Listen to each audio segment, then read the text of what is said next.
Good morning.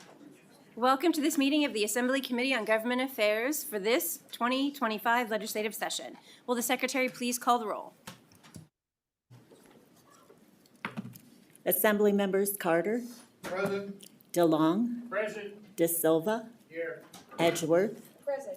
Flanagan, Here. Gallant, Here. Goulding, Here. Gurr, Here. Hunt, Here. Jackson, Karras, Here. Kasama, Here. Wynn. Here. Chair Considine. Present. Thank you. I want to welcome the audience in Carson City, those joining by the internet in Las Vegas, and everyone else over the internet. I would like to begin with some housekeeping measures. First, please silence your electronic devices. If you wish to testify, please sign in at the table and provide a business card to the committee secretary. When testifying, please turn on the microphone and clearly state your name and any affiliation for the record. Turn the microphone off each time you are done speaking.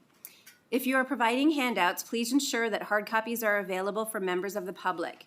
Electronic copies should have been submitted to our committee manager by 9 a.m. yesterday for committee members.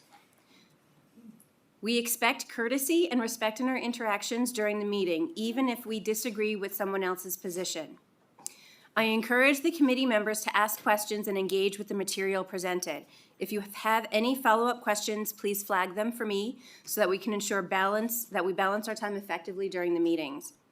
Committee members will be using their laptops to view handouts and other documents, so please do not interpret this as a sign of disrespect or inattention.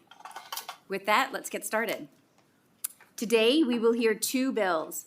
Assembly Bill 10, which revises provisions relating to local government improvement projects, and AB 96, which revises provisions relating to master plans. We will start with AB 10, and I will now open the hearing on AB 10. We have representatives from the City of Henderson here to present this bill. Please go ahead whenever you're ready.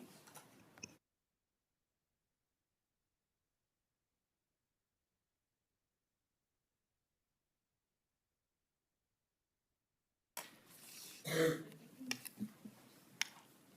morning, Chair Considine, Vice Chair Nguyen, and members of the committee. For the record, David Cherry, Government Affairs Manager for the City of Henderson. Today, I'm honored to present to you AB 10.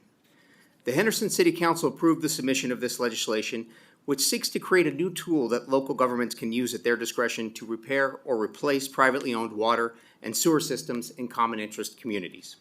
AB 10 seeks to modify the existing Neighborhood Improvement District, or NID section of NRS 271 to add a new category. Our bill will provide cities and counties greater flexibility when responding to damaged water or sewer infrastructure that can threaten the health and safety of residents, leaving them unable to remain in their homes. Faulty or failing systems may also result in significant water loss, a shared resource which is especially critical to Southern Nevada. Using an NID gives local governing bodies flexibility when structuring assessments so that payments by property owners can be spread over a multi-year period. The NID would be created at the discretion of the City Council or other governing body via an ordinance and would be done at a public meeting where the community can offer input. But it is important to note that the bill does not require a city or county to act. It is solely the choice of the local elected leaders. This was done in recognition of the fact that financial resources may not be available for a local government to shoulder the cost of a water or sewer improvement project, especially when a repayment requirement is stretched over a multi-year period. In addition, this type of NID does not require the consent of the CIC or individual property owners to be created. I want to thank all the members of the committee who met with us in the days leading up to the bill hearing. In these discussions, we outlined why the city was compelled to bring this legislation before you today. AB 10 is in part a response to a situation in Henderson at an 85-unit development called Somerset Park, located near Pabco and Sunset in East Henderson. This HOA community had a failing private water system that served all of the units and was master metered. But the HOA did not have the financial reserves to pay for the needed system replacement. The situation became so bad that the system was leaking 1 million gallons of water per month. This damaged common areas of the development and created a public danger that included a large sinkhole in the parking lot. Residents were given notice that unless the situation was addressed, the water was going to be turned off and they would be forced to leave their homes due to this being a life safety issue. Not wanting to see more than 80 households, including a large number of renters, displaced at a time when housing options in Southern Nevada are limited, the Henderson City Council became involved and a solution was reached where public funding was provided to pay for a new water system, and owners in Somerset Park were asked to repay this loan over a multi-year period. This experience became a catalyst for AB 10. Not because the city wants to ever be in the business of replacing private water or sewer systems, but because we recognize that a very narrowly tailored new type of NID might offer the chance to prevent a similar situation from reoccurring in the future. If enacted, AB 10 would serve as a way for local governments to say to common interest communities, either you fix your water or sewer system on your own, or we are going to take action before it becomes a crisis, where families are faced with being forced from their homes to protect health and safety. And it puts property owners on notice that they will be required to pay for their repairs if a local government chooses to act. We sincerely hope that we never have to use the authority granted under AB 10, but it is important that we have it available at a time when we know there are other aging common interest communities in Henderson and other parts of our state that need to act now to fix or replace their water or sewer systems. They can and should do this on their own, using the tools they have available through their HOA and the funds they are required by state law to keep in reserve. But if that is not an option, they need to reach out to a city or a county where the development is located and start a discussion on potential solutions before it becomes a calamity. And with that, I would like to conclude by doing a quick walkthrough of the bill and then taking any questions that members of the committee may have about AB 10. Section 1 of the bill modifies the existing neighborhood improvement project section to include the improvement of a water or sewer system that is owned by a common interest community. So in essence, it's adding now an additional use for a neighborhood improvement project. Sections 2, 3, and 6 of the bill make conforming changes referencing the definition which is being modified by Section 1. Section 4 states that an NID to repair the water or sewer system, as defined in Section 1, cannot be stayed or defeated by objections from the property owners. This differs from the process used in the creation of an existing NID in which property owners come forward and identify a desire to have the NID put into place. In this case, as I mentioned in the introduction to the bill, the creation of the NID under this section would be solely at the discretion of a local governing body. And Section 5 makes, again, associated additional conforming changes.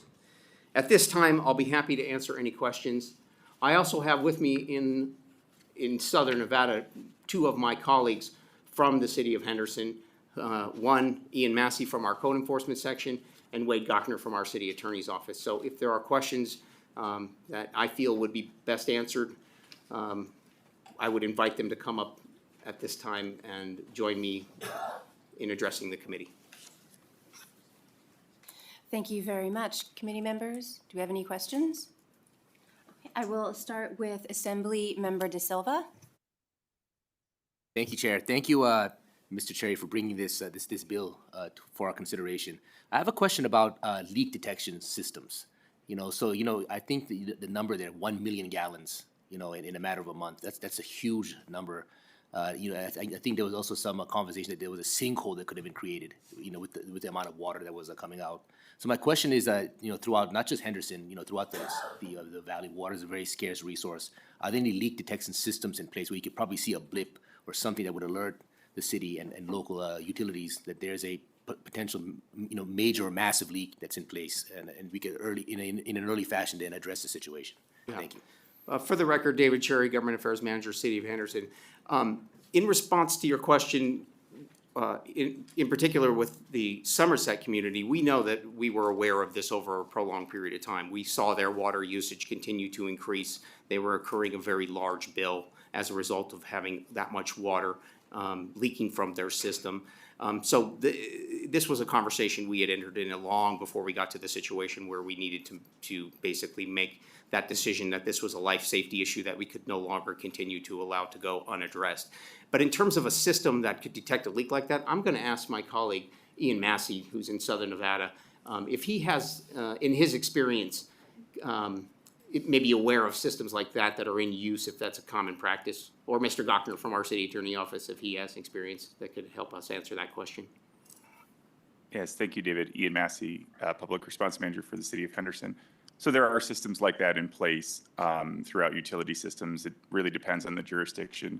The one thing that I would note, which makes it more difficult and what this tries to address, is that 1 million gallons per month that we were experiencing on this particular common interest community. Not all of that water comes above ground, so a lot of that leaches into the ground table and underground. So it's not always able to be detected easily with more minor leaks, but there are systems in place, at least in our jurisdiction, that can detect those. Thank you. Our next question is from Assemblymember Gallant. Thank you, Chair. Good morning. As you know, I'm fully aware of this situation, and so I do appreciate Henderson coming, to the aid of that community. It was pretty tragic what went down there. So I have a question about section, 4.5, where it doesn't appear that the community has any way of being able to override the decision of the municipality. So my question is that, how much lead time are you going to give a community? Because with Somerset, yes, maybe some of those key players did know that that was going on for a long time, but the community only really was aware of it 2 weeks before everything was going to get shut down. So how much lead time are you guys planning on, or what do you envision? And then what would be their ability to be able to take care of it before the city steps in, so that it doesn't feel like too much of an overreach on the municipalities, on these private communities? Thank you for that question, Assemblymember. For the record, David Cherry, Government Affairs Manager, City of Henderson. I guess first I would say that, as I mentioned in my testimony, we hope to never have to use the authority if AB 10 is enacted. There isn't anything that would prevent a common interest community from solving this issue on their own. They have the ability to assess their membership, or the property owners in the HOA. They are required under state law to maintain reserves, and they're also supposed to be doing an ongoing assessment of the infrastructure, including things like water or sewer systems, if they're responsible for and own that infrastructure. So again, we're not looking to be in the business of going around and telling these communities, do what you're already supposed to be doing. What we really found was, and as you know, in the case of Somerset, there was a combination of circumstances that created a worst case scenario, where the mayor and council really were left in a situation where if they didn't take some kind of action, it felt like the only alternative was going to be that these residents were going to be displaced from their homes at a time when we know housing is a very difficult commodity to come by in southern Nevada. What we would like to do is, if we get to a situation where, for instance, Mr. Massey in his capacity, working with the staff at the city, where we're noticing maybe somebody has reported, hey, there's a sewer leakage that we can see where it's come above ground. That's usually how that becomes, that's usually how that's brought to our attention. In which case, we would go to that community and say, this is an issue that needs to be addressed. You need to identify the source of that leak and you need to address it. It may be through that process that they become aware that their system is in worse shape than they had envisioned, or that it even could be failing and would be in need of replacement. So the earlier we can have these conversations, the better off everybody will be. In terms of how the process would work with a local governing body, for instance, let's say the mayor and council at the city of Henderson, it would be done at a public meeting.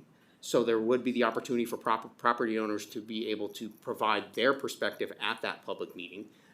They would be able to provide testimony to the local governing body to say, no, we really don't think you need to act in this case. We have the reserves available to pay for this repair. We have a plan. Here is the timeline for us to address this situation. It's not going to go critical. So again, we hope that it serves as both a carrot and a stick. If you were to give us the authority under AB 10 to use this neighborhood improvement district, it would be available as a tool. But again, we also hope that it would become known that the one thing that we aren't willing to let folks do, or that a local governing body is probably not going to be willing to let happen in their community, is for us to get to the situation where you're displacing residents and you're creating a life or safety hazard. I hope that answers your question. And I would say, Mr. Gochner or Mr. Massey, if there was something that you would like to add that you think would help give additional perspective to answer Assemblymember Gallant's question, I would invite you to do so. For the record, Wade Gochner, Assistant City Attorney for the City of Henderson. Just to kind of build on what David had said, is under Chapter 271, in order to form some sort of improvement district, regardless of which type it is, generally, I believe the process requires a public hearing of the governing body, which means that a notice has to go out, it has to be published in the newspaper. The public hearing that David has spoken of cannot be held for at least 30 days and no more than 60 days after that. So you do have some initial period of time where we are providing public notice. It's published, it's sent to all, it would, in this case, be sent to all the residents of the neighborhood before that public meeting was held before the governing body. So you have at least a 30, 60-day, and that's, again, before it can even be placed on a public agenda for the city of Henderson in our case. We have publishing requirements under the open meeting law. So there is a period of time at a minimum to provide some sort of public notice. And Assemblywoman Gallant, Ian Massey, Public Response Manager, City of Henderson. I think the additional answer to build on what my colleagues are saying is it's going to depend, right, on that particular common interest community, the severity of what's going on. Again, we fully envision and intend that this is a process much later on after, the common interest community is working with the city or the utility company to try to get a handle on the situation. So, the way the common interest community works is generally through their board is how that communication goes. But this would allow, again, as Wade just mentioned, at least a 90-day period for notification to all of the homeowners in a situation similar to this. Thank you. Thank you. Our next question is from Assemblymember Kasama. Thank you, Chair. Thank you for this information. I'd have to say, I think it's really innovative what the City of Henderson came up with here as a way to kind of save the community with all the issues that were going on. And from experience, I deal with a lot of owners that you can't go out and get a loan as an HOA to make these type of improvements. It has to come from the homeowners. And the inherent problem with boards is that they're homeowners themselves, and so a lot of times they don't want to increase their own dues to take care of the assessments that are needed. So hopefully this problem doesn't come up again, but I do understand, and again, I think it was a very innovative solution here. And, we have it in current statute right now that the reserves have to be done every 5 years. And so all of the HOAs and the communities are aware of what is needed to keep their communities up and running. And so, but if it's not, and it's health and safety, I fully, understand this bill and support the intent of it. For the record, David Cherry, Government Affairs Manager for the City of Henderson. Thank you for that perspective, Assemblymember. I know you have that background in real estate that obviously you said you've experienced this situation. The one thing we would say is that, we didn't want to also put this requirement on all local governing bodies as well. It is permissive, so again, it's at the discretion of a mayor and council or county commission to do so, because we didn't want to somehow create the opposite situation where folks were looking to us to do that work for them. Again, we want to reserve this only in situations where we felt like, there was no other ability for the community to do this on their own, but we also don't want them to say, oh, well, we're just going to sit around and wait for the local government to come in and do it. What we really want to send the signal today is, or, with the introduction of AB 10 and hopefully with the adoption of this law, is that the one thing you can't do is just sit around and let it happen. So again, thank you for that question or comment. Thank you for that comment, question, and response. Our next question is from Assemblymember Flanagan. Good morning. Thank you, Madam Chair. Good morning, Mr. Cherry. Thank you for that presentation. Just for a point of clarification so we have an understanding, I've always watched how Henderson handles managing the city for the residents who live there. This would require a significant amount of money in some cases to correct, or it could. Can you just make sure we understand your intention of how you would recover the funds that you put out that aren't technically initially your responsibility? Thank you. Thank you for the question, Assemblymember. For the record, David Cherry, Government Affairs Manager.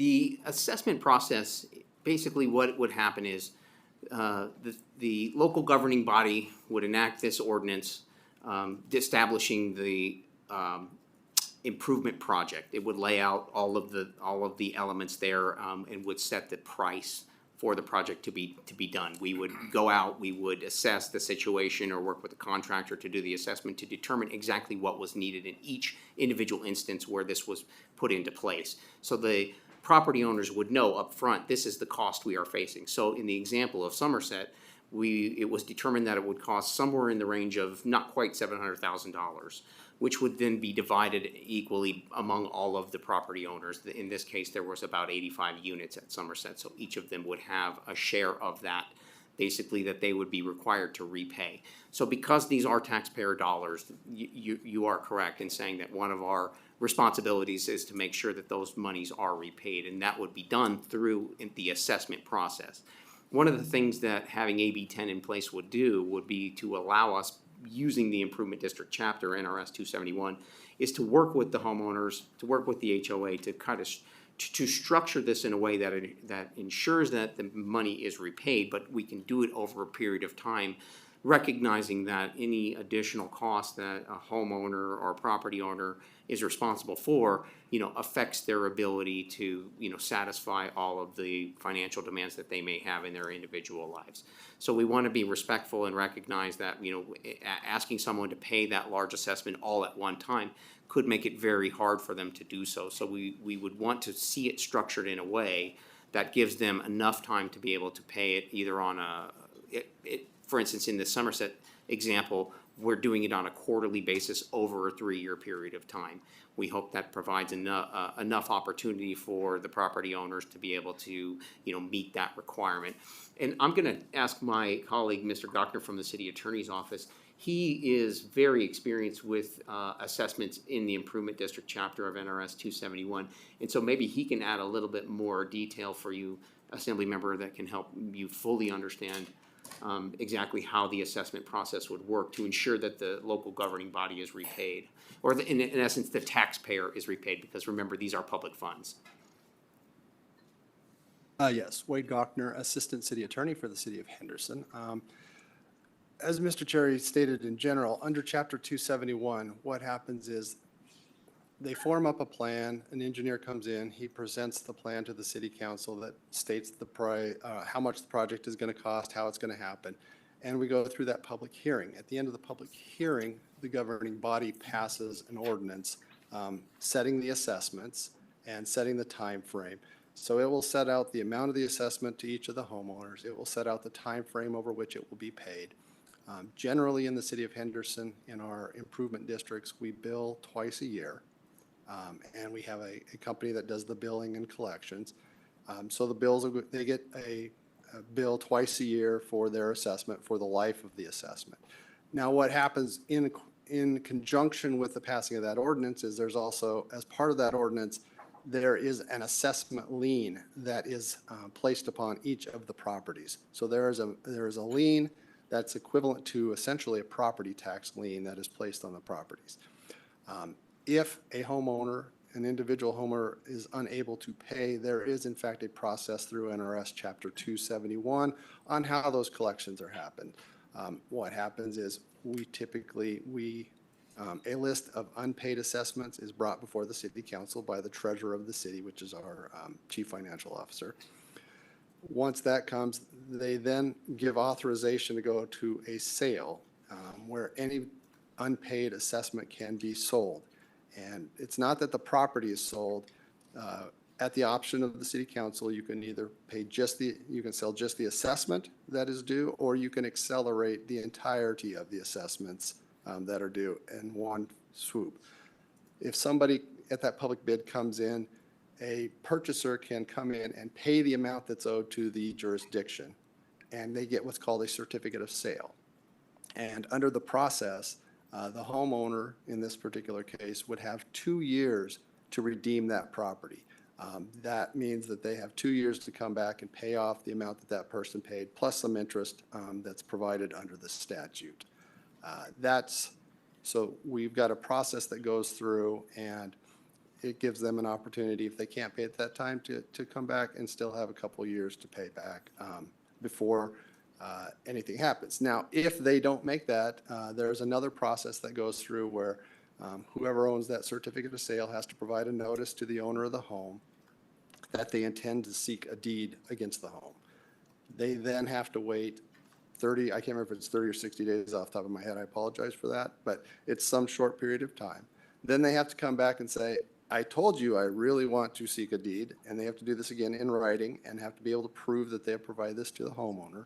And only after that secondary notice and another passage of another 30 days can they come to the city and say, I've tried everything to get paid, this person hasn't paid me, I'm entitled to a deed under the statute. That's the process under NRS 271 for all the improvement districts, whether it be what we're proposing here, a neighborhood improvement district, or one of the larger local improvement districts, which you may see in a large master plan community. So I hope that answers the question. If not, I'm happy to follow up with any questions you might have. Madam Chair, may I have a follow-up to that? Thank you for answering the question. Just one more. So in the space of, I know HOAs are supported by the residents who live there, who pay their fees, but they're governed as well by are they not governed as well by organizations that are supposed to sort of help oversee them?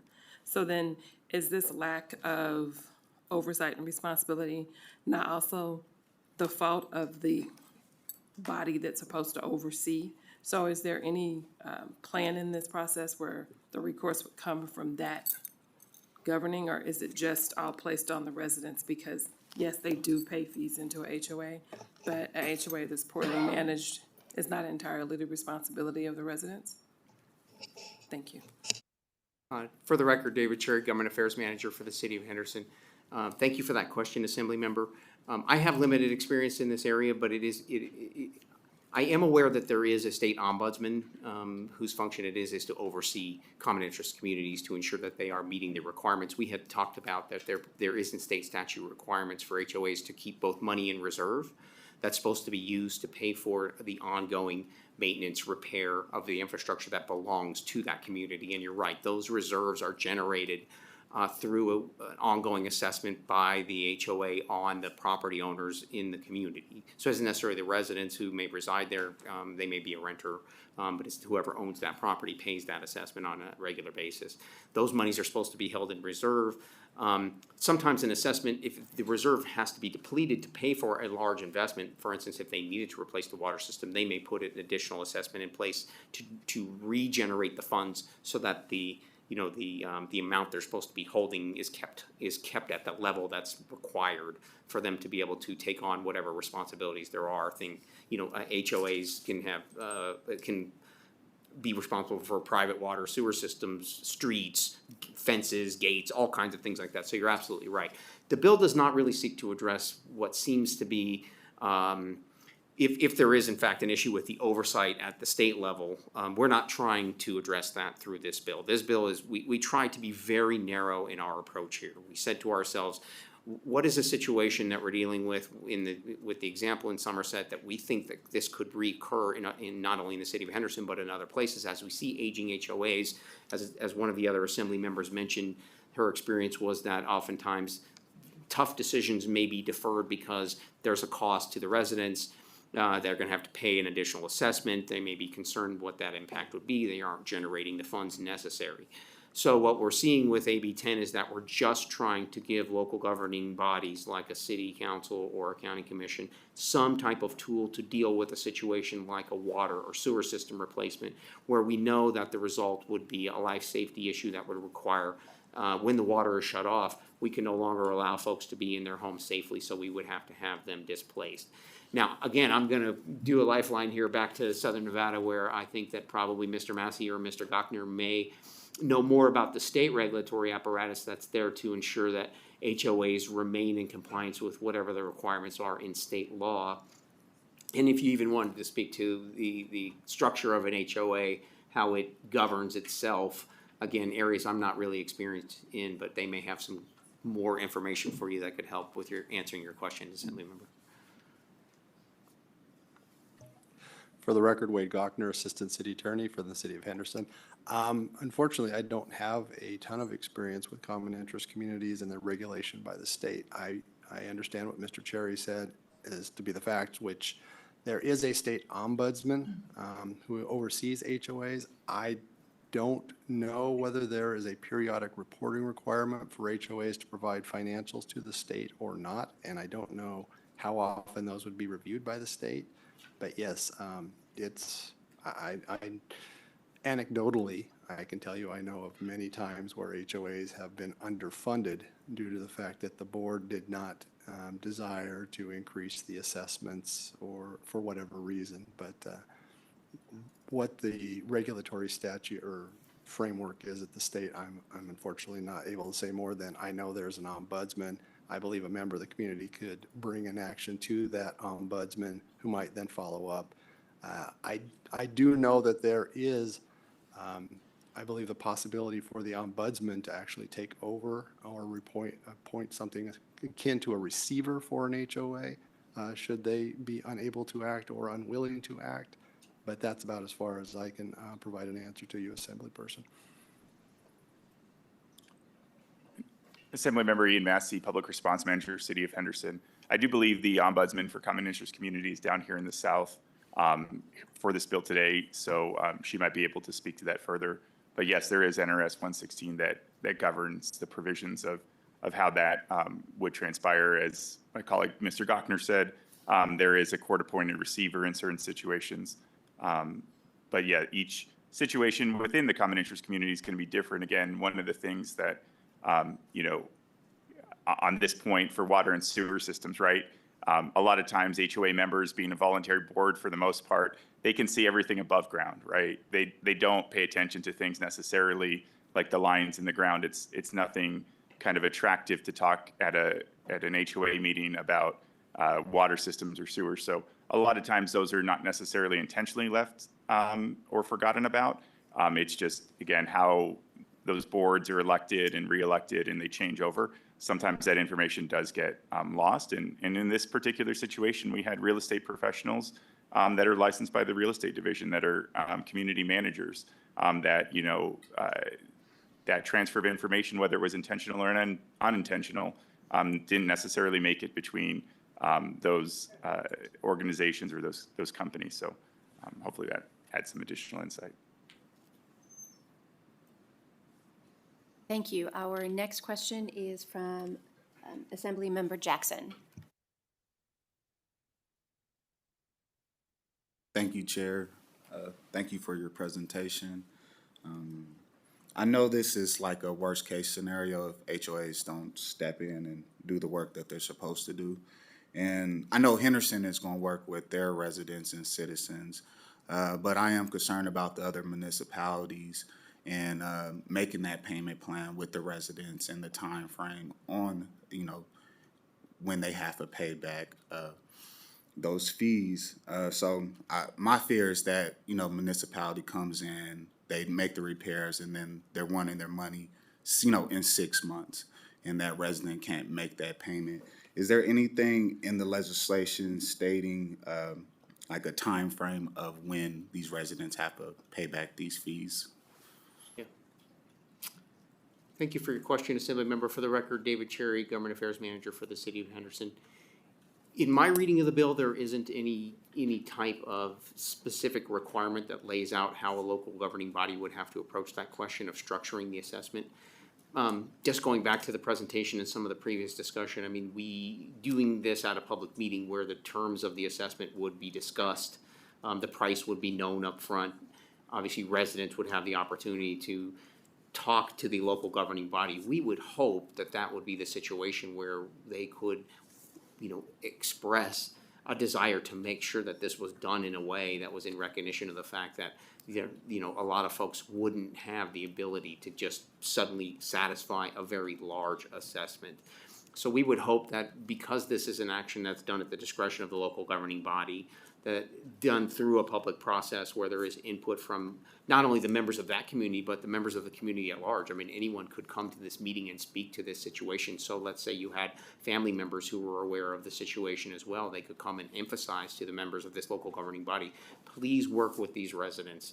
This is a situation where we don't want them to lose not only the ability to stay in their property, but ultimately an investment that they may have made or that a family collectively may have made together. And you would want to make sure that they were, that it was recognized that, that they should work with those individuals who would be required to pay that assessment. And if they can do so, structured in a way that works for everyone. Now, again, recognizing these are taxpayer dollars, we do need to repay that. And it isn't the responsibility of the local governing body to take care of this situation. This really belongs on the HOA. However, we recognize situations occur, and what we don't want is to have folks lose their ability to stay in their homes. So we would hope that the assessment would reflect what the desires of not only the local governing body are to ensure taxpayers are made whole, but more importantly, or equally importantly, that it would be done in a way that would make it successful. Because what we don't want too is, Mr. Gochner spoke to this, there's a lengthy process. If someone doesn't satisfy the assessment, there's a lengthy process before we would ever get to the ability to basically either sell the assessment or, take another action that would allow the city to recover or the county to recover the cost. So it'd be much better to structure it in a way where these regular payments are made by the property owner, so that we don't have to, it can be done in an orderly way. The assessment can be satisfied. There isn't any additional action required. We don't have to go to court and take all these other steps, which would have their own cost as well. So I think it's in everybody's best interest to really make this work for all those involved. Now, again, I'm going to ask Mr. Gochner, because he, again, is much more experienced than I when it comes to NRS Chapter 271, make sure that I'm not leaving any part of this out. Mr. Gochner, are there any requirements in the chapter or the bill, the way that it's written, that would put a requirement on a local governing body to structure the assessment repayment process in a particular way? Wade Gochner, Assistant City Attorney for the City of Henderson. Following up on what Mr. Cherry said, under Chapter 271, I am not aware of any minimum time frame for repayment, so I understand the Assembly member's concern and can only say that assuming that there is a political will in a governing body that is attempting to use this particular provision of the chapter, they could move forward with that. But then again, it would then still go through the process of, we set up everything, we pay for everything, you still have a certain period of time to pay. After that, you've still got a time before it actually goes to the sale. After the sale, you have at least 2 years to come back to try to redeem the property. But other than those minimum procedural timeframes, I don't know that there's anything specific about saying, yes, we will set this out to be over 3, 4, 5, 6 years, anything like that. That's really at the discretion of the city government. I would say that in kind of jumping on what Mr. Cherry has said, is hopefully that if a governing body is this is a bad use of phrase, but is so concerned about getting their money back now, I don't know that this is a process they'd necessarily want to use in the first place. If they don't have the funds and they need them back now, maybe they don't have the funds to take it up in the first instance. So that's what I would say. Thank you. Our next question is from Assemblymember DeLong. Thank you, Chair. There seems to be a lot of discussion about repayments of these assessments, and I just want to make sure I'm clear on this, is that the repayment of the assessment is really not addressed in this bill. Repayment of assessments is a broader issue for all assessment districts, and that's really not subject in this bill. Isn't that correct? If someone wants to talk about repayment of assessments, that's a different bill dealing with a different issue. Is that correct? Thank you for the question, Assemblymember. For the record, David Cherry, Government Affairs Manager. You are correct. And that's one of the reasons that we brought AB 10 is because the Improvement District chapter and the assessment process contained within that chapter is so regularly used not only in southern Nevada, but in other places around the state of Nevada. So people are very familiar with how that assessment process works. In the situation we encountered at Somerset, we weren't using, we didn't have this tool available, so we couldn't create an improvement district. So it was really, credit due to the mayor and council for coming up with a way to address the situation when we were at the crisis point. And, they, not only did they figure out how to come together as an elected body to find the resources from the city coffers to provide this assistance to this community, but also to structure a repayment process. If we had AB 10 at that time, it probably could have given us a clearer pathway where, it would have been understood at the outset what the discretion was of the mayor and council to take on this responsibility for themselves and to ensure that the taxpayers would be repaid. So no, the bill, you are correct. The bill does not address the assessment process whatsoever, and it was never intended to do so because NRS 271 already sets that out. As you've heard Mr. Gochner describe in detail, there's a very well-tried and true process in place that says, this is how an assessment takes place. These are the requirements for, on each of the property owners, and if those are not satisfied, then here's the way that whoever is do the assessment, they can take action to make it have it satisfied. Thank you. And our final question is from Assembly Member Goulding. Thank you, Chair. You said early on in your presentation that this is an effort to provide both a carrot and a stick, but I'm finding it difficult to really clearly identify the carrot and the stick. Sure. It seems to me like there should be a consequence to underfunding the reserves, and there should be an incentive and a disincentive, an incentive to be appropriately funding the reserves to take care of the issue, and there should be an incentive to do the right thing, which is take care of the issue early on. So I'm not seeing a clear carrot, and I'm not really seeing a clear stick either. I applaud the city for solving a problem that had to be solved. Some clarity on a consequence, I think, would be helpful. Yeah. Thank you for that question, Assembly Member. For the record, David Cherry, Government Affairs Manager. I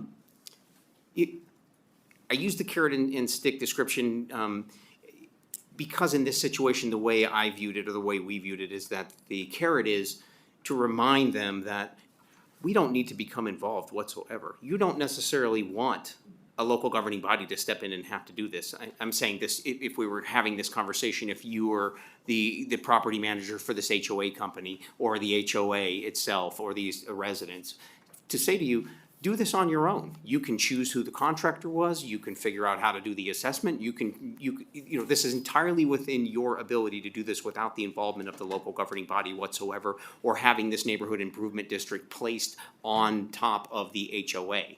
So that's really what the carrot is don't get us involved. Do the right thing. Do the right thing for the residents. Do the right thing as an association that already has the authority to do this. So really that's the carrot we don't need to become involved as long as you're doing the right thing. The stick is, in the case of a water or sewer infrastructure issue, we have the ability as local government, if you were to give us this authority, to step in and require the situation to be addressed. If the governing body has it within its, if the governing body has the resources to want to become involved and do the investment and have the water and infrastructure project funded through the neighborhood improvement district. At the end of the day, a local governing body can sit back and let whatever the consequences be, the consequences, right? I don't think that a local governing body would want that to really happen, especially when you're talking about a situation where folks may be displaced from their homes, and that's very disruptive. We know in many situations, the folks who reside in those individual homes may not be the property owners either. The ones, they are not responsible necessarily for, satisfying the assessment or making decisions about the HOA. They just are, renters living in a property, paying their rent, and at the end of the day, they would be impacted probably the most out of anybody, because here they are just being displaced, and it wasn't their responsibility in the first place to make sure that the HOA had sufficient reserves or that the management company was doing what it was supposed to be doing. And we know in the Somerset example, there have been allegations made that there was problems with the management company, and that was one of the reasons they were left short when it came to the reserves that were available to them to address this issue. So we didn't want to take on this larger conversation about whether or not state law is sufficient to require all HOAs to be doing what they should be doing under state law. And if there is if there is regulation, again, if the regulations are sufficient, if there is oversight that's in place, if that oversight is robust enough to ensure that these situations aren't occurring on a regular basis. That was really more ambitious than we wanted to be with this. We really just wanted to create a very narrow tool available for local governments at their discretion to use if they encountered a situation where a water or sewer infrastructure project needed to be put in place and there was an unwillingness on the part of an HOA or an inability on the part of an HOA to do this on their own. I hope that gives you a little additional understanding of what I meant when I used the word term carrot and stick. And in terms of creating an incentive, I don't know how we would put that in there to reward.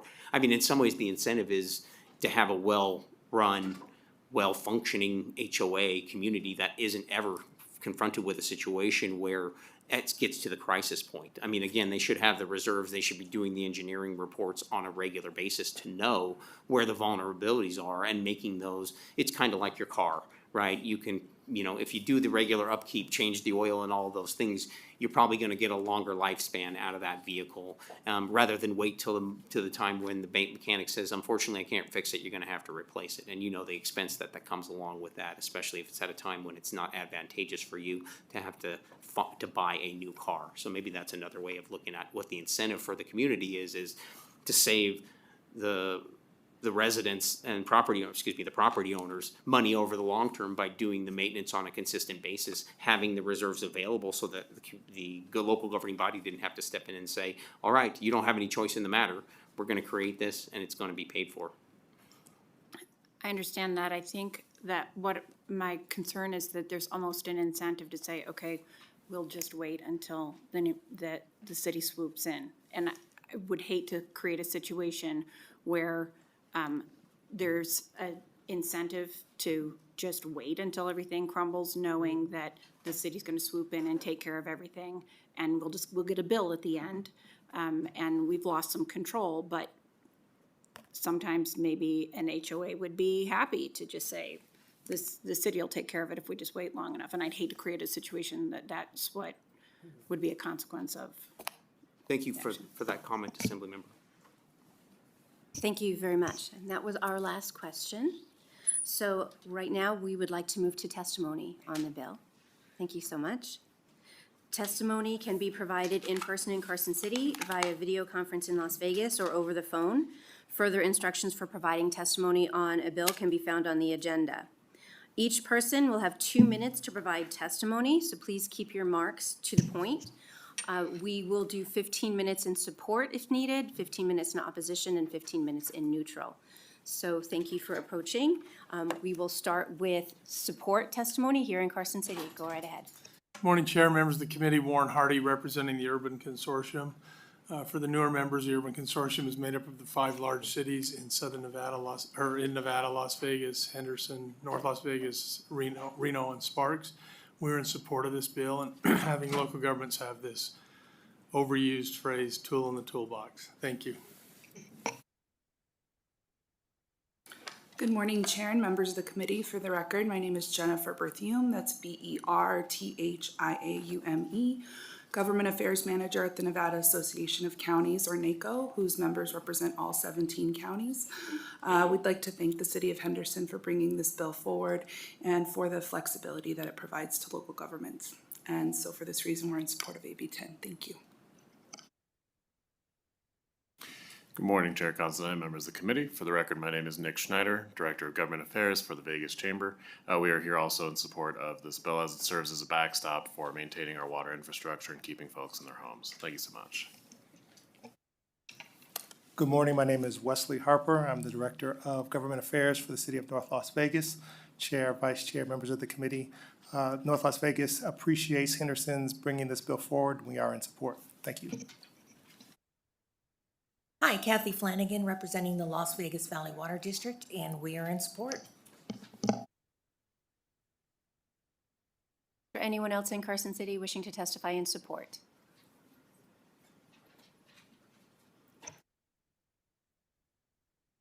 Good morning, Chair Considine and committee members. My name is Kelly McNeil, Executive Director for the Nevada League of Cities. Member cities have revealed this bill and are in support. Thank you. Seeing no one else approaching in Carson City, Las Vegas, is there anyone interested in testifying in support? Seeing no one approaching in Las Vegas, AVH, is there anyone on the line in support of AB 10? To testify in support of AB 10, please press star 9 to take your place in the queue.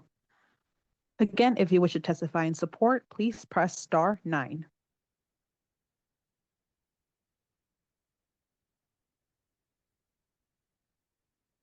Chair, we have no callers wishing to testify in support at this time.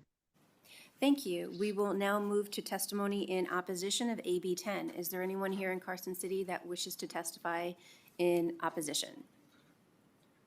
Seeing no one approach, is there anyone in Las Vegas testifying in opposition? Seeing no one in Las Vegas, AVH, is there anyone on the line? To testify in opposition of AB 10, please press star 9 to take your place in the queue.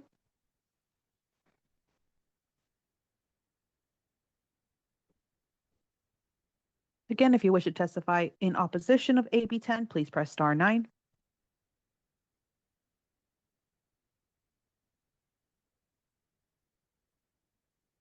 Chair, we have no callers for opposition at this time. Thank you, AVH. We will now move to testimony in neutral. Is there anyone in Carson City who wishes to testify in neutral? Seeing no one approaching, is there anyone in Las Vegas? Go ahead when you're ready. Chair Considine, members, assembly members, Shrat Chandra, Administrator for the Real Estate Division. And to my left here, I wanted to quickly introduce Sonia Merriweather, who is the Ombudsman for Common Interest Communities. We're here, if assembly members have any questions, we're neutral on this and just happy to answer any questions.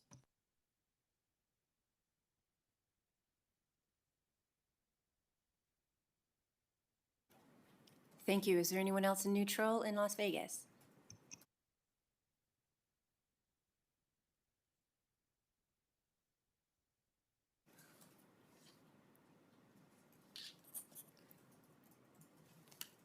Presenter, Attorney Cherry, did you want to do any last minute? Oh, sorry, I have to check AVH. Is there anyone on the line that wanted to testify in neutral? To testify in neutral of AB 10, please press star 9 to take your place in the queue. Again, please press star 9.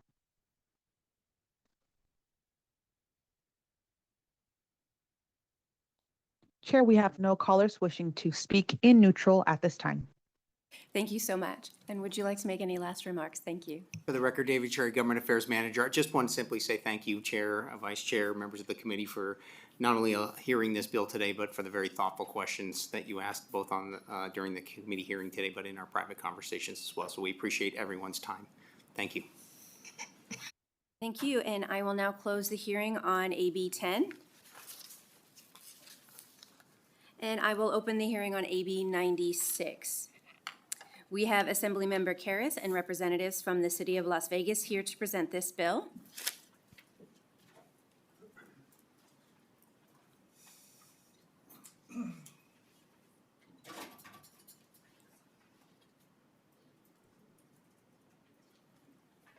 And please go ahead whenever you're ready.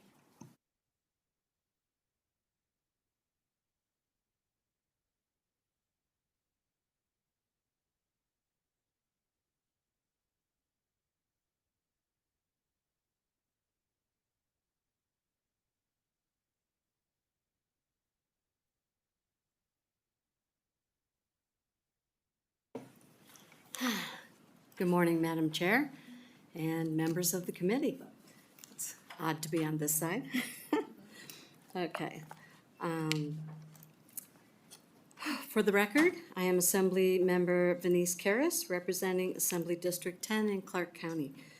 I will be representing Assembly Bill 96, which revises provisions relating to master plans. With me today are Dylan Shaver and of Pinion Public Affairs, and in Las Vegas, Marco Vallada, the Chief Sustainability Officer for the City of Las Vegas. The bill before you today is a recommendation from the Joint Interim Standing Committee on Government Affairs. I would like to first begin with some brief background information to explain the issue this bill seeks to address. We know that heat is a significant issue in Nevada. Based on temperature data from 1970 to 2023, Reno topped Climate Central's fastest warming city list, with Las Vegas following in second place. We are seeing these effects firsthand. Las Vegas set several heat records this past year, including the hottest day on record at 120 degrees, as well as the number of days over 100 degrees. These rising temperatures, combined with the urban heat island effect, set the stage for truly dangerous conditions for Nevada citizens, especially for its vulnerable populations. A Southern Nevada Health District publication reported 294 heat-associated deaths in Clark County in 2023, which it noted was a 78% increase compared to the 165 heat-associated deaths in 2022. Furthermore, the Desert Research Institute reported nearly 500 attributed deaths to heat this previous year, and that is more than the 412 deaths from motor vehicle accidents. This contributes to its finding that heat is our state's and our nation's most deadly weather-related hazard. It is therefore critical that our state, and particularly our most urban environments as they continue to grow, implement heat mitigation elements to help alleviate this climate crisis. Assembly Bill 96 offers an important pathway for this necessary work. I will now provide a brief summary of AB 96. The bill specifies that the master plan in counties with a population of 100,000 or more, which is currently limited to Clark and Washoe counties, must include a heat mitigation element. The heat mitigation element must include a plan to develop heat mitigation strategies, which may include access to public cooling spaces, public drinking water, cool building practices, shade over paved services, and other measures. The shade elements may include shade structures or urban canopies, with a preference for native or drought-tolerant tree species. I urge your support for AB 96. It's clear that heat is a crisis in our state, and this bill offers a strategic approach to addressing its effects while still providing our local governments with flexibility in specifically tailoring their mitigation efforts for their communities. Chair Considine, I'm going to now give it over to Dylan Shaver.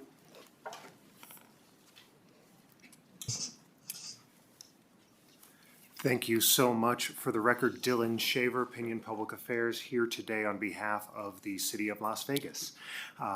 With me as well is Marco Vallada down in Southern Nevada, who will tell us a little bit about the practicalities of the measure and the way this would be implemented. But I want to give a little bit of an overview of NRS 278 and this bill's effect on it. So for several decades now, as many of you know, the legislature has mandated that municipalities prepare these master plans. That is an intensive process putting them together that involves the consultation of thousands upon thousands of residents and taking in concerns from, for my clients' consideration, from all over the Las Vegas Valley. It also includes several NGOs, developers, and key stakeholders in the process to make sure that every voice can be heard when putting it together. The charge from the legislature is to lay out the long-term vision for the physical planning of our cities, and the legislature in that mandate lays out the specifics of what that plan has to include. It even goes so far in NRS to tell municipalities how they must refer to the plan, what the plans can be named. So in putting that compiling that list, what this bill does, and the Assembly member really said it as simply as possible. This adds to that list. That a heat mitigation element, something to address the observable and objective fact that our communities are warming, and they're warming very quickly, and that our residents should be protected from that oppressive heat in some way, shape, or form. She very wisely pointed out, there are now more heat deaths in southern Nevada than there are traffic deaths, and we divert millions of dollars in resources to limit those traffic fatalities. This is just taking another aspect of southern Nevada life, shining a bit of a spotlight on it, and saying this is also a priority for us to resolve. With that very high-level overview, I think it's pretty straightforward what the language of the bill does, but I will pivot to Mr. Vallada in Southern Nevada, if I may, to speak a little more about how the rubber hits the road in this situation. Thank you, Mr. Chairman. Good morning, Madam Chair and committee members. For the record, I'm Marco Vallada with the City of Las Vegas's Department of Community Development and the Office of Sustainability. I'm a planning project manager, and I lead the city's 2050 master plan in that role, as well as the city's chief sustainability officer. And I've overseen the 2050 plan since its development in 2019 and adoption by the Planning Commission and City Council in mid-2021 and its subsequent implementation. As was mentioned, Assembly Bill 96 does provide this direction for cities and counties for their master plans to include heat mitigation as part of their plan development. And I'd like to briefly share what the City of Las Vegas has been doing with respect to addressing extreme heat resulting from the urban heat island effect. It's a phenomenon that has been confronted by many cities and counties all across the country and are contending with in different ways. As was mentioned, last year on July 7th, the city of Las Vegas experienced its hottest day on record. And that week, not only was it the hottest week on record as well, temperatures never dropped below 115 degrees Fahrenheit. This has been an ongoing trend over the past few decades, and it's mainly attributed to the urban heat island effect itself. Last summer, we had set more than a dozen daily record highs and 24 record warm lows, which are indicative of heat being trapped in the urban area exacerbated by all the asphalt, glass, concrete, impermeable structures. The Southern Nevada Health District and Clark County Corridor did find that about 500 deaths last year were considered heat to be a contributing factor. The city has been studying the relationship of the impacts of extreme heat within our jurisdiction and at a high level as part of our planning processes. For the 2050 plan, we've taken a look at some of the other variables that are also at play. When you add demographics and socioeconomics, the urban tree canopy coverage, building construction, and other built natural environment variables, it quickly becomes apparent that the effect has more of an impact on certain parts of urban areas than others and can creep across political boundaries.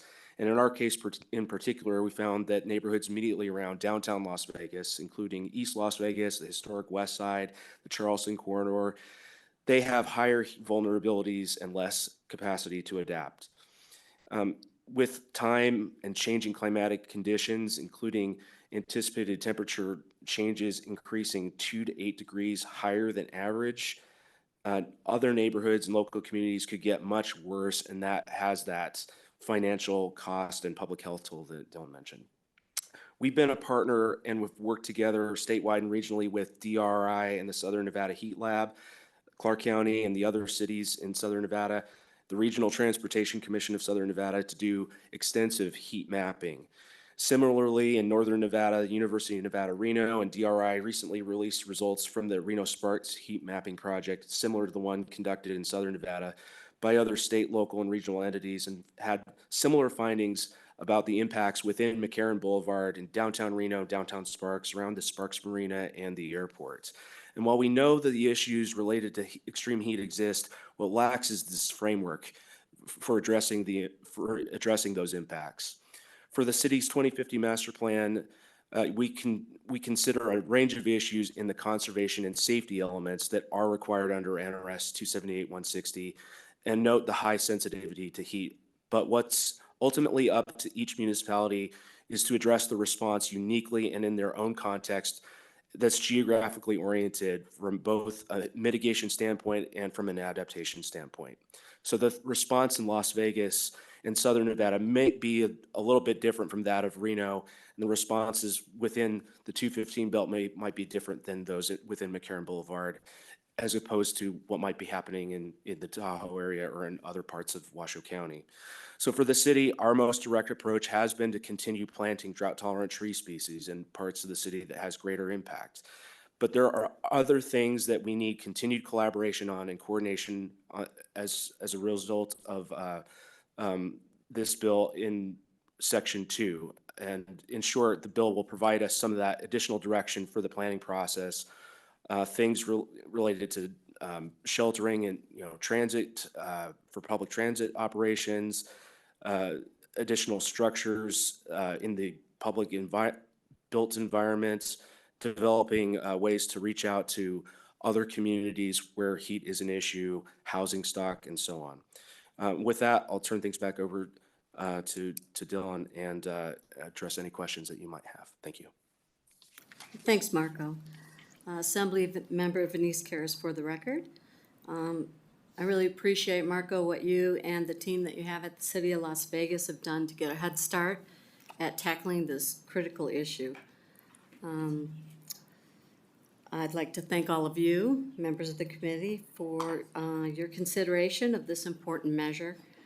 I'd like to turn this over to Dylan Shaver again to present two friendly amendments.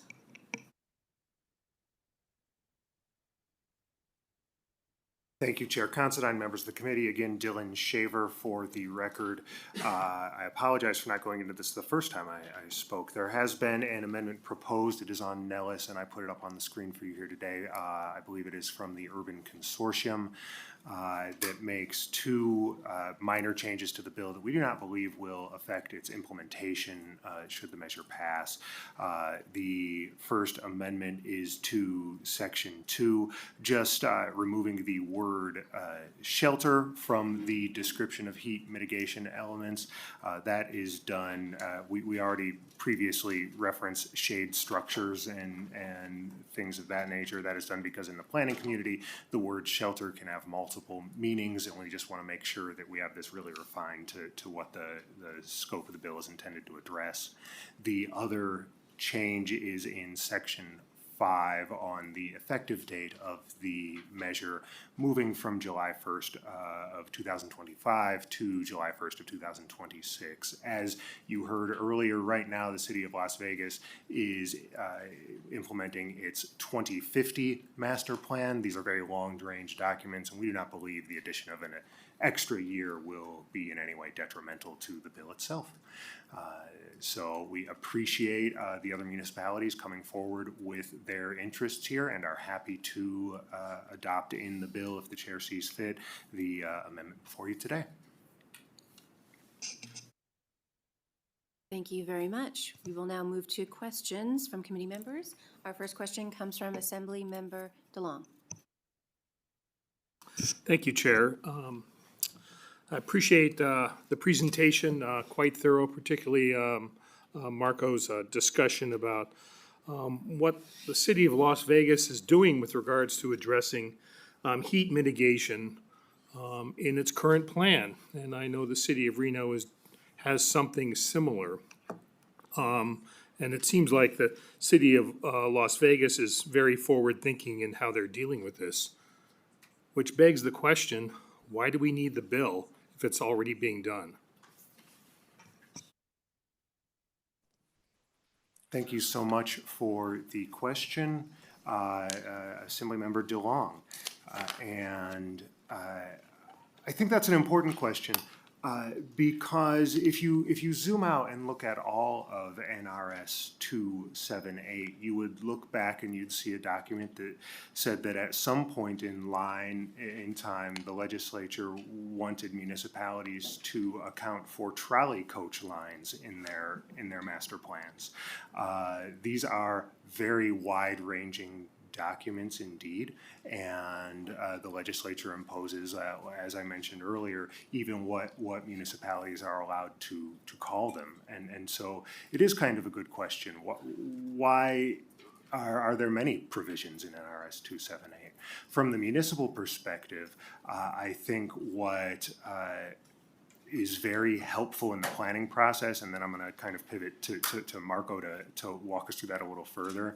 But I think you see in the planning process that there is a refined approach the legislature takes to what local governments can and should be doing. I believe that it provides for just a little more clarity as we talk about things like the urban farming plans we are required to put in our master plans, that this is a priority of public policy in the state across the board. Marco, I'm not sure if I missed anything, but I am a mere lobbyist and by no means a planning professional, so I'm going to phone a friend. Thank you. Marco Vallata for the record, through the chair to you, Assembly Member. As Dylan put, these are plans that change over time. And, we're obviously keenly aware of what is going on the ground. But the approach, even from year to year has changed a little bit. And I think this helps us with coordinating amongst the other municipalities, as well as looking inwardly as to what do we specifically need to do that we haven't addressed already? And there are things that we have not addressed that this bill, and specifically within Section 2, speaks to.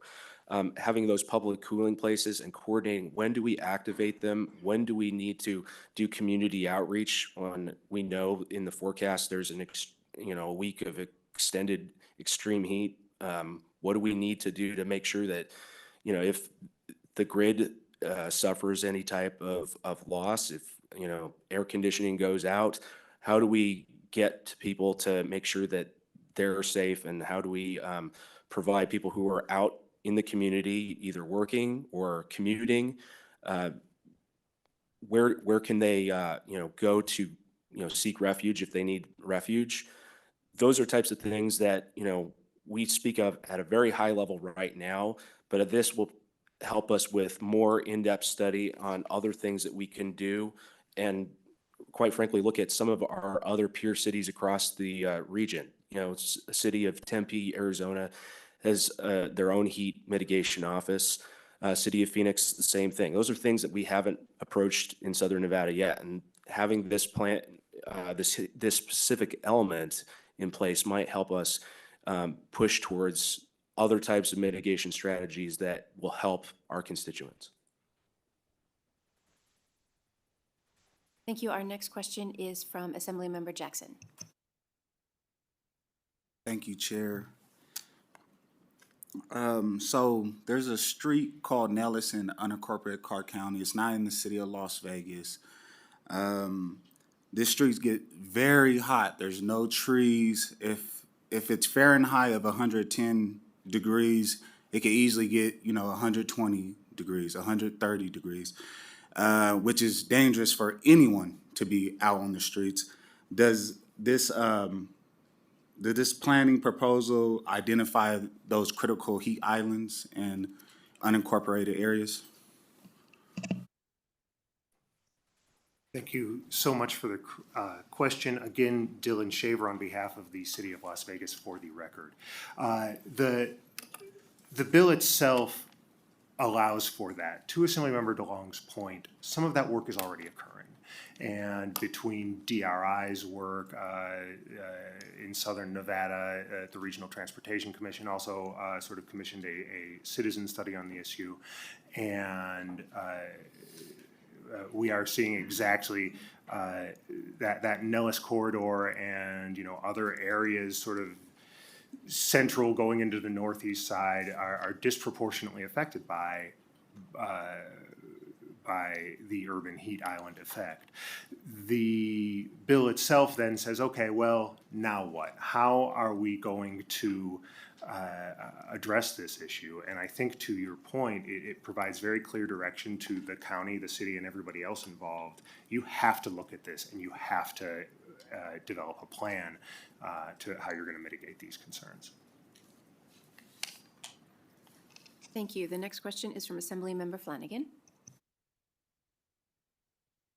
Thank you, Madam Chair. And thank you for a really thoughtful presentation to address a very serious issue, both north and south.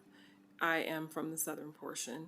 So what I'm wondering, we do a lot now with cooling stations and things of that nature when the summer months come on. Clark County does a lot to address that.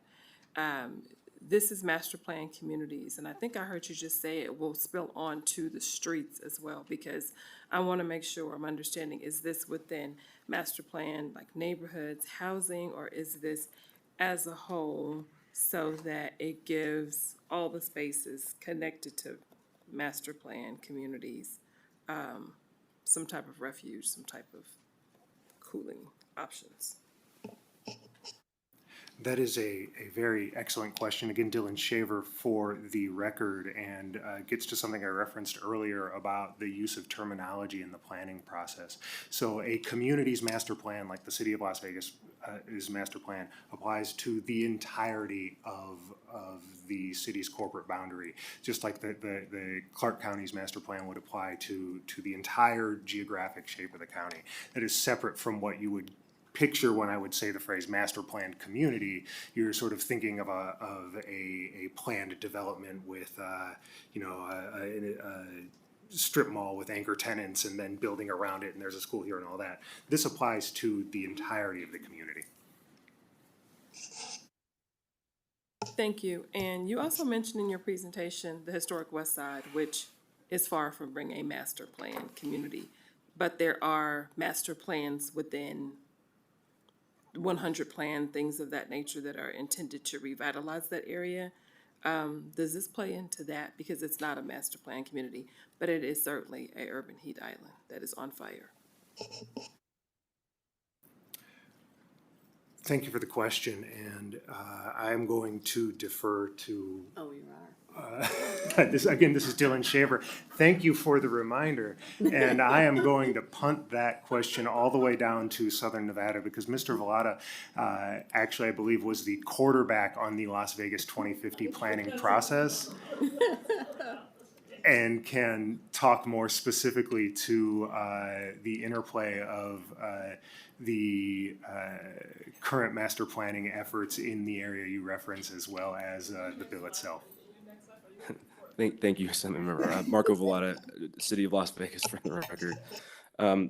So yes, with respect to individual communities within Las Vegas itself, downtown Las Vegas, the historic West Side, there are targeted special area plans that we specifically identify in need of additional funding or programming in that nature. And for the historic West Side, you mentioned the 100 plan. Yes, as a part of implementing that, having individual projects come in with landscaping requirements as part of the zoning process, that and capital improvements itself, such as doing a street improvement project to like D Street, F Street, Washington Avenue, having street trees along those corridors, having shade structures in place. I mean, this will get into the additional things that we need to be considering as well. In addition to that, the additional mitigation measures that would address heat in those specific communities. We just know right now at the very highest levels that the tree canopy coverage in the historic West Side is less than 10%. We know that we need to increase that, and we have a target in the plan, and that's what the plan does. It sets those targets, sets where those need to be, and what we need to do with respect to buildings and housing, and making sure that the public spaces that the city operates, the right-of-ways, have those treatments that make it walkable, bikeable, transit-friendly, and just a good urban area for all residents. Thank you, and thank you to the committee for the questions, and thank you for your presentation. Next, we will move on to hear testimony on the bill. Again, testimony can be provided in person in Carson City via video conference in Las Vegas or over the phone. Further instructions for providing testimony on a bill can be found on the agenda.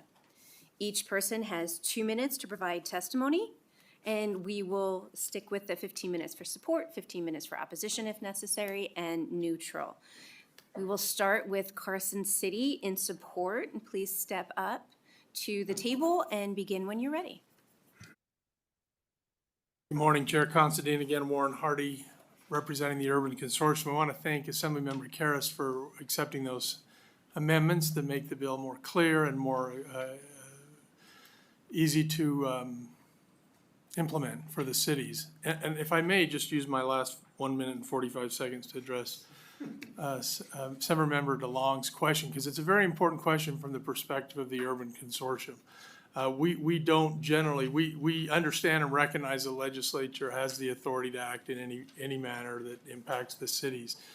We would prefer to have a partnership with the legislature because we believe that in some cases the problems of the people and the government are best solved by the level of government closest to the people. So from that perspective, I really appreciate Assemblymember Long's question. In this case, this is an example of how we like to have a partnership.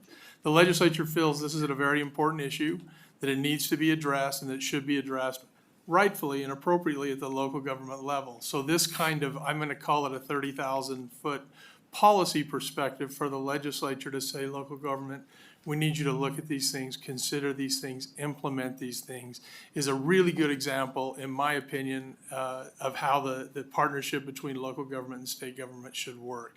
So I hope that helps Assemblymember DeLong, but we do appreciate the willingness of Assemblymember Karras and the committee to consider the amendment. Thank you.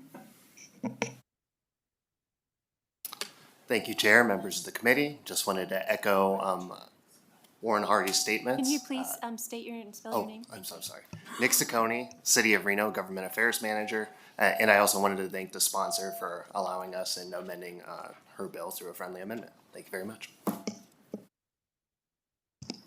Good morning, Chair and members of the committee. For the record, my name is Christy Cabrera-Georgeson. I'm the Deputy Director at the Nevada Conservation League. We are here in support of AB 96. Nevada is home to the top 2 fastest warming cities in the country, Reno and Las Vegas, and the typical number of heat wave days in Nevada is projected to increase even more to about 55 days a year by 2050. Extreme heat can be extremely dangerous to our health, even fatal, as you heard in the presentation. Last year, Clark County suffered through one of its hottest summers on record, and over 5,000 people died from heat-related causes. This problem will only continue to get worse unless we take action. It's critical that local governments proactively address extreme heat and mitigate its impact to protect public health and our communities. We urge the committee's support. Thank you. Good morning, Chair Considine and members of the committee. My name is Jackie Spicer. I'm the Coalition Coordinator with the Nevada Environmental Justice Coalition. We're a statewide coalition of community organizations that come together to fight for sustainability, justice, and equity in all levels of government decision-making. Through grassroots organizing and policy advocacy, we aim to liberate frontline communities from environmental hardships.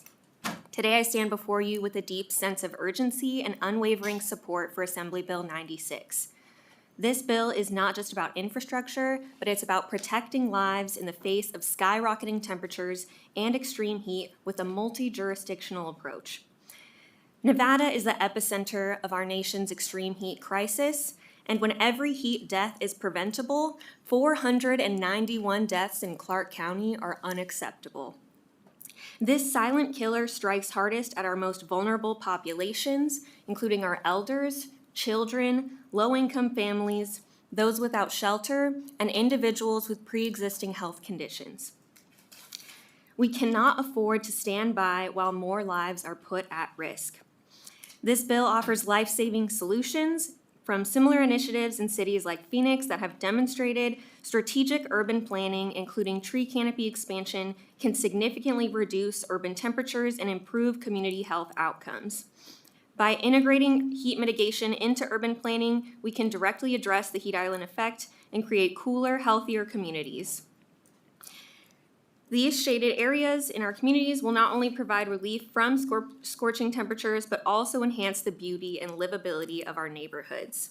In addition, public cooling stations and accessible drinking water resources will serve as lifelines for those unable to cool their homes or escape the heat.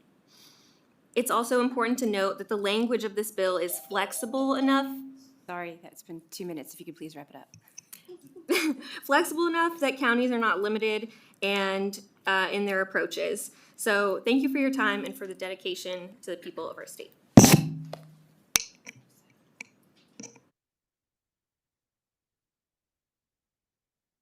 Good morning again, Chair Considine, members of the committee. For the record, David Cherry, Government Affairs Manager for the City of Henderson. I don't want to get the alarm, so I'll make this quick. I just want to say thank you again to the bill sponsors and the Mr. Shaver and the other proponents for the bill for working with us through the Urban Consortium and as individual cities to modify the language in the bill to give us some additional time and also to clarify the words that are in that section of concern to us as the City of Henderson. We're doing a lot of the things that would be required already through our Henderson Strong Comprehensive Plan, our All in Henderson Plan, and we know that heat mitigation is a hot topic for everybody in Southern Nevada and around the state. Thank you, Chair and members of the committee. My name is Olivia Tanager. I'm the Executive Director of the Sierra Club's Toyabe chapter. We are the largest grassroots environmental organization in the state of Nevada, representing over 40,000 members and supporters in our great state. You've heard a lot today about how Reno and Las Vegas are the two fastest warming cities in the country. That is not a distinguishment that we should be rejoicing about, but something that we should be actively seeking solutions to address. I had a different figure than the one that Ms. Spicer quoted, which is that 526 heat-related deaths occurred in Clark County in 2025. But regardless of the exact number, that's 526 deaths too many. That doesn't include the number of heat-related illness incidents, and so I wanted to speak to you today a little bit about, I've heard some questions that you all have had about the cost that this might apply to cities and to counties, and I wanted to chat about the cost of not doing this. So we know that there are a number of heat-related illnesses, incidents across the state, which in addition to the obviously horrible impact to that person's life, also impacts our public resources and economy. There was a statistic that said that the annual economic growth falls a 0.15 to 0.25 percentage points for every 1 degree Fahrenheit that a state's average summer temperature was above normal. Obviously, failing to address heat has a detrimental impact on our economy. We know that we're very reliant on tourism, and the more that we see our cities warm and the less we do to address them, the worse our economy is going to fare. We know that people's well-being is worth more than detrimental effects to the economy, but I did want to point out some of the other concerns that are associated with heat for your consideration today. Thank you.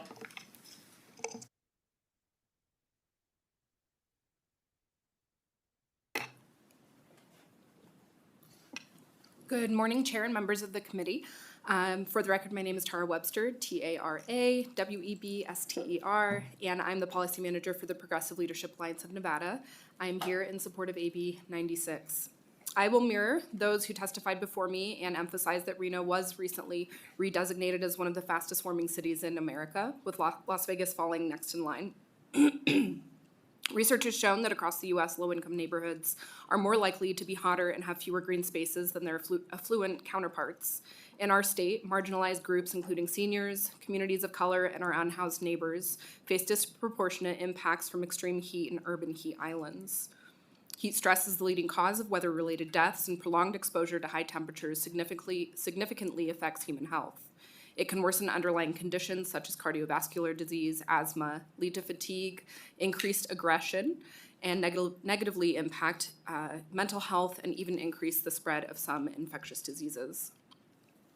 I'm a lifelong Reno resident and a member of the Parks and Recreation Commission in Reno, so I've seen firsthand how heat mitigation has not been prioritized in the downtown Reno area, in our community parks, and in new developments across the area. As a biologist who is specialized in the ecological impacts of climate change, I would love to discuss in greater detail about the negative impact of heat on the environment and our economy. However, for the sake of brevity, I'm going to spare you that today. What I will say in closing is that advocating for heat mitigation planning and green infrastructure projects in municipal and county master plans is a reasonable request. The Progressive Leadership Alliance of Nevada believes that everyone deserves the right to live in a clean and healthy environment, regardless of their race, income, or geographic location. On behalf of PLAN, we urge you to support AB 96. Thank you. Thank you. And for those testifying in support, if something has been said that you want to say, please say ditto so that we still have time to get to Las Vegas and over the phone. Thank you. Thank you, Chair Considine and members of the committee. My name is Jana Moan, Jainamoan, and I'm the External Affairs Director for the Nature Conservancy in Nevada. And we're here to support AB 96 to require heat mitigation strategies. We appreciate that urban tree canopies are included in the heat mitigation requirements. There are many innovative ways to deploy nature and nature-based solutions to cool areas affected by urban heating. Community greening efforts, utilizing low water landscaping instead of pavement or asphalt, and community or personal gardens can also have a local cooling effect in neighborhoods that are most impacted by heat. We really appreciate that this bill is being brought forward again. We support this, and thank you for your consideration. Good morning, Chair. My name is Noe Orozco, N-O-E, accent over the E, O-R-O-S-C-O. I am the Government Affairs Manager with Make the Road Nevada. The only thing that I do want to echo with regards to the statistics that have already been mentioned is that from 2023 to 2024, heat-related deaths increased by actually 50%. So this is a very timely bill that we do support, so we urge you to support AB 96. Thank you. Hi, Kathy Flanagan, representing the Southern Nevada Water Authority. I'll be brief. We ditto the comments that you've heard today, and we support this measure. Thank you. And we'll move to Las Vegas. If there's anyone in Las Vegas that would like to testify in support, please approach the table.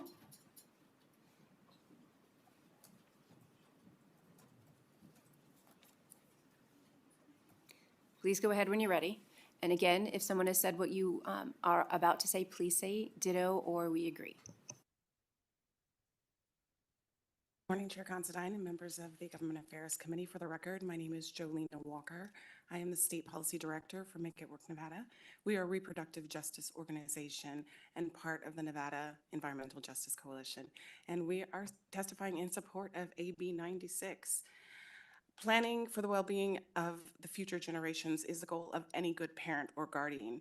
Extreme heat increases risk of pregnancy complications such as preterm birth, low birth weight, and stillbirth.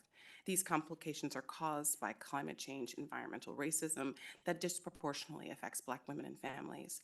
We want our cities and county planners to be good guardians of public health and community sustainability. Not planning is planning to fail, and in this case, not planning will kill more Nevadans. The climate crisis is here. Matter of fact, it's been here, and it's time to stop ignoring it and plan for our better future. Now that we know better, we can do better, and I echo all of the statements of testimony before me. Thank you. We urge you to support AB 96.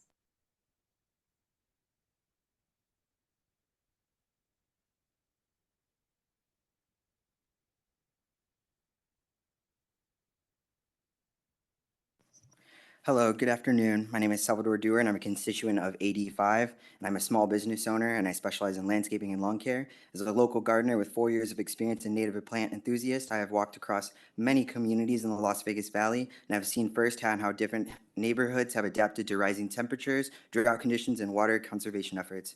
One of the clearest observations that I made is the direct impact of tree coverage, or the lack of it, on our communities. Neighborhoods with mature trees and shaded parks are noticeably cooler, more active, and better protected from extreme heat. In contrast, areas with minimal shade suffer from high surface temperatures, making it difficult for families to enjoy their outdoor spaces and force many to stay indoors during the hottest months. As someone who works outdoor daily, I am understanding of how critical it is to be aware of the dangers of extreme heat. Working in triple digits temperatures is no joke, and recognizing the signs of heat stroke and dehydration can be life-saving. However, the reality is not everyone has the option to avoid these conditions, especially outdoor workers, children, and seniors, just to name a few. Expanding tree coverage in urban areas isn't just about aesthetics, it's about public health, economic stability, and quality of life. Investing in more shaded trees, particularly in historically undeserving neighborhoods, such as the West Side, can help reduce heat-related illnesses, lower energy costs, and create healthier, more livable communities. I urge you to support initiatives that promote urban tree planting and heat migrant strategies. Thank you for your time.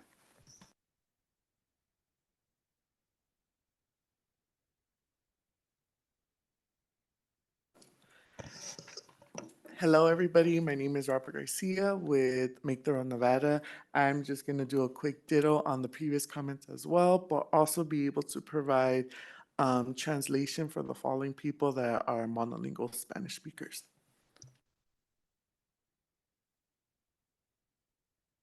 Es necesario para evitar dañar la salud de las personas que trabajamos bajo el sol y el ambiente del clima de mucho calor, para mantener el cuerpo que no se vaya a deshidratar y vaya a percutir algún daño en el cuerpo. William. Hello, my name is William. For him, AB 96 is very important because with the effects of heat affecting one's health and body, especially for someone that works or has to travel outside a lot, for him, it's very important that more tactics are used to help mitigate heat and the heat island effect.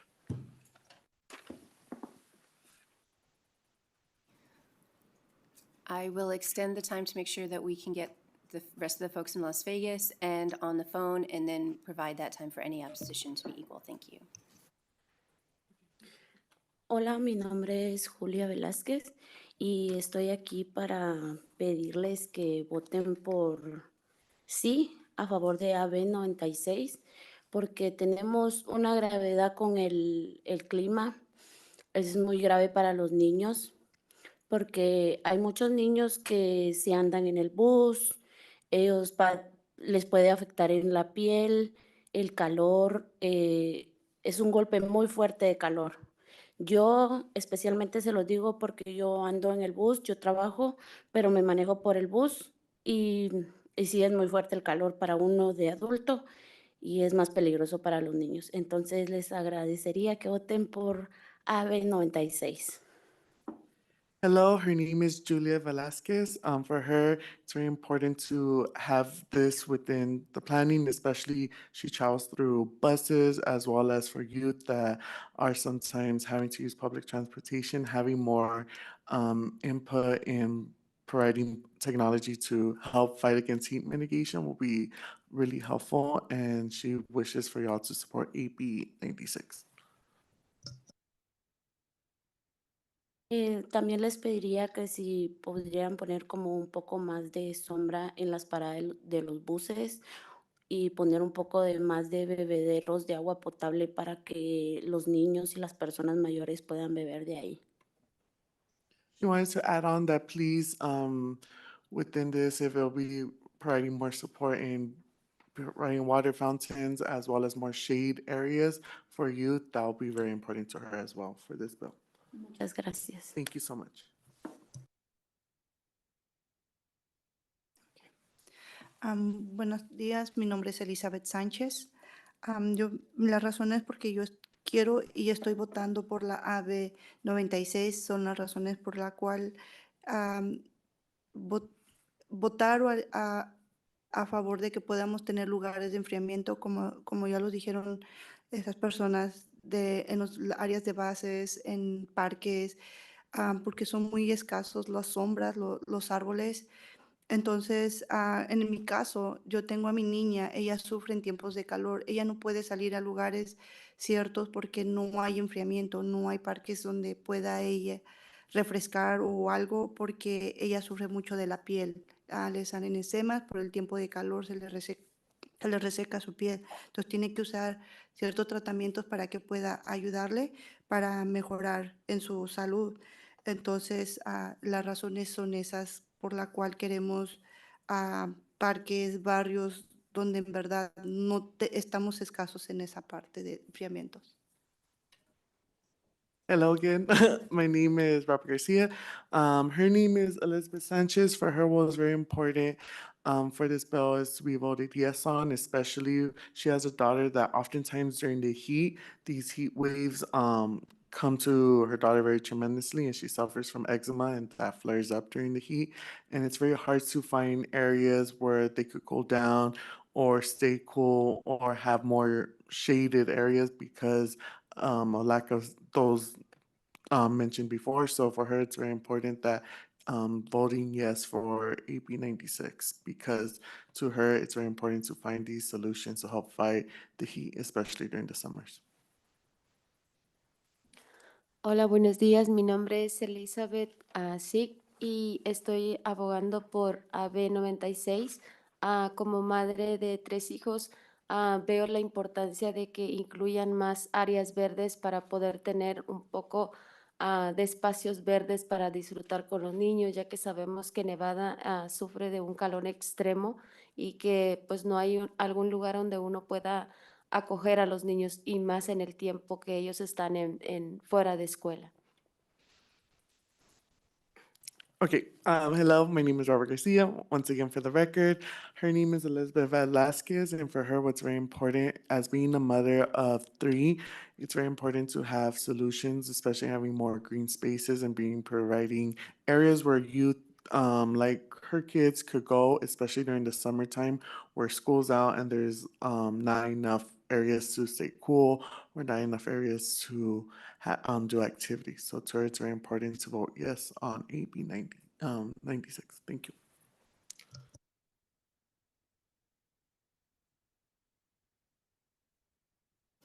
Thank you. If that's everyone in Las Vegas testifying in support, we will move to the phone lines. AVH, is there anyone testifying in support on the line? To testify in support of Assembly Bill 96, please press star 9 now to take your place in the queue.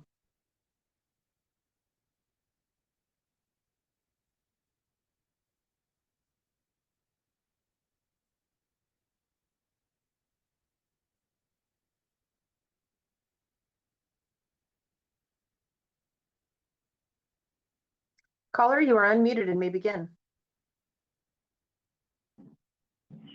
Hello, my name is Pastor Marlon Anderson, and I'm the Clean Energy Community Organizer for Faith Organizing Alliance. I am here today to express strong support for AB 96. Extreme heat is not just an environmental issue, it's also a public health crisis, an economic burden, and a racial justice issue. In the Clark County, we've seen 78% rise in heat-related deaths over the past 2 years, and Black communities are disproportionately affected. Many of our neighborhoods have less tree cover, fewer cooling resources, and inadequate infrastructure to protect residents from extreme temperatures. And without proper mitigation, we see increased rates of heat stroke, dehydration, and cardiovascular stress, particularly among our elderly, our children, and those with chronic conditions. And so implementing these heat mitigation strategies, AB 96 ensures our communities gain access to essential cooling spaces, shaded streets, and public drinking water measures that will save lives and promote health equity. And the financial impact of extreme heat cannot be ignored as well. Higher temperatures drive up energy costs, forcing Black families, many already facing economic hardship, to choose between keeping their homes cool and affording basic necessities like food and medicine, et cetera. And so it's important that we get this bill passed, and we are in full support of this bill. Thank you.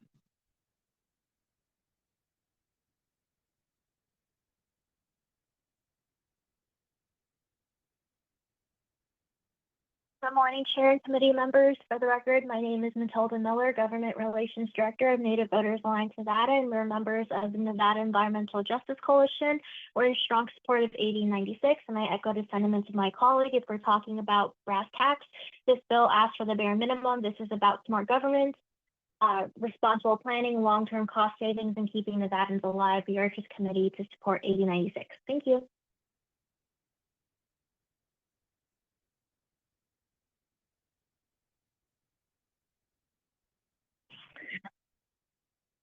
Good morning, Chair Considine and members of the committee. My name is Leslie Vega, Leslievega, and I'm honored to speak before you today on behalf of the Progressive Leadership Alliance of Nevada and as a voice from the Nevada Environmental Justice Coalition. I'm calling in support of AB 96. Many of the sentiments resonate with me, so I'll keep it brief. By taking action now, we can protect future communities and future Nevadans from the deadly impacts of extreme heat.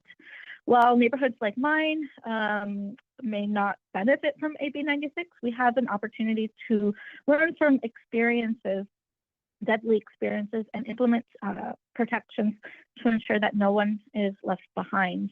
We're talking about the dangers of extreme heat. I have seen this crisis unfold personally. In 2024, I witnessed on 2 different occasions first responders attending to pedestrians and unhoused persons along my neighborhood suffering from extreme heat near bus stops on Tropicana in Maryland. This is just steps away from school bus routes, transit centers, homes, and this crisis was in full view in broad daylight. So this is a reality for too many Nevadans. Thank you, and I urge again your support for AB 96.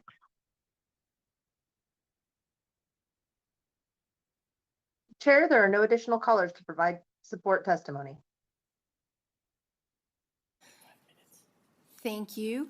We will now move on to opposition. There are 25 minutes for support, and I will provide 25 minutes for opposition if necessary. In Carson City, please step up, begin when you are ready, and you're limited to 2 minutes. Thank you. Good morning, Chair and Committee. Laura McSwain, with President of the Water Fairness Coalition. I appreciate very much being here, and being that this is my first testimony as a newly registered lobbyist, I'm counting on your patience. I would like to thank Chair Considine, Assemblymember Karras, and those of you who are available to visit with me on the approach being taken to mitigate heat in new development, something very critical as additional land is pursued for release from the BLM. Unfortunately, we cannot support AB 96 basically because existing neighborhoods are being blighted and heat is being introduced and elevating temperatures. Our elevated heat trajectory will continue to get worse due to heavy-handed water management that most recently, and questionable management, that most recently began with a disregard of the legislative intent of AB 356 in 2021. Promoted as having commercial applications, followed by a one-size-fits-all water policy that penalizes residential water use disproportionately. Both in tandem are killing the very natural resources that have been mitigating heat in southern Nevada since long before it was settled and named the Meadow. Las Vegas is now becoming the vanishing oasis. Well-intended as it may be, AB 96 does not go far enough in protecting southern Nevada's air quality, reducing the record heat trajectory, most notably the nighttime temperatures and resulting health risks. Protecting existing trees and soil health and doing everything possible in that regard is the only way to make relevant whatever heat mitigation efforts are adopted for new development. It is from the financial contributions of existing residents that new development is made possible. The cost of exploiting the former in favor of the latter will be immeasurable in terms of a loss of quality of life and our economic viability. Kill the existing urban canopy, and the success of young tree planting initiatives designed to benefit less affluent communities will be jeopardized. The forced elimination of natural greenery throughout the valley will have consequences beyond economics, including the health and well-being of all valley residents. Sorry, Ms. McSwain, it has been 2 minutes. If you could please Can wrap it up. I finish? Thank you. There's nothing about grass that is useless, and certainly grass that mitigates heat for trees also mitigates heat for everything else. And it must be said, heat mitigation absent confronting artificial turf's negative impacts is counterintuitive. If you could please wrap it up. We have to give 2 minutes to everybody. Sure. We welcome the opportunity to work with the committee and other stakeholders on crafting language that respects existing residents, their contributions to the urban landscape, and paves the way for a balanced and sustainable approach to development. Thank you for your time. And if you have not submitted any statements for anyone who has given support, opposition, or will be giving a testimony in neutral, please send that to the committee so the committee could have your full statement. Is there any other opposition testimony in Carson City? Seeing none, is there any opposition testimony in Las Vegas? Seeing no one stepping up, AVH, is there anyone on the phone lines in opposition to the bill? Thank you, Chair. The public line is open and working. We have no callers for opposition at this time. Thank you. We will now move to neutral. Is there anyone in Carson City who would like to testify in neutral on the bill? Seeing no one stepping up, is there anyone in Las Vegas who would like to testify in neutral on AB 96? Seeing no one approach, AVH, is there anyone on the phone lines to testify in neutral? The public line is open and working. We have no callers for neutral at this time. Thank you. Would the presenters like to make any final remarks?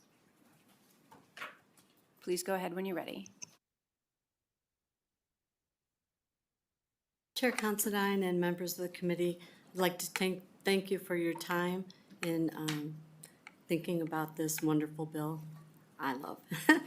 That is all we have for today, and have a wonderful day. Thank you. I will now close the hearing on AB 96, and we will move to public comment. As a reminder, members of the public can provide public comment in person or telephonically and may submit public comment up to 24 hours after the meeting. Instructions for providing public comment can be found on the agenda. To provide public comment telephonically, dial 888-475-4499. When prompted to provide the meeting ID, enter 848-3937-3266, and then press the pound when prompted for participant ID.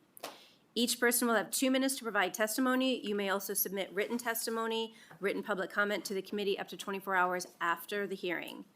Please remember to clearly state and spell your name for the record. Is there any public comment, Carson City?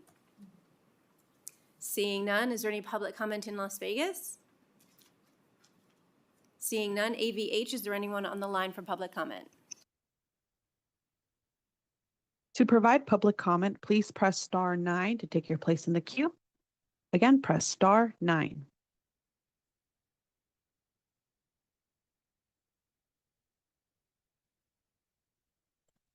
Chair, we have no callers wishing to provide public comment at this time. Thank you very much.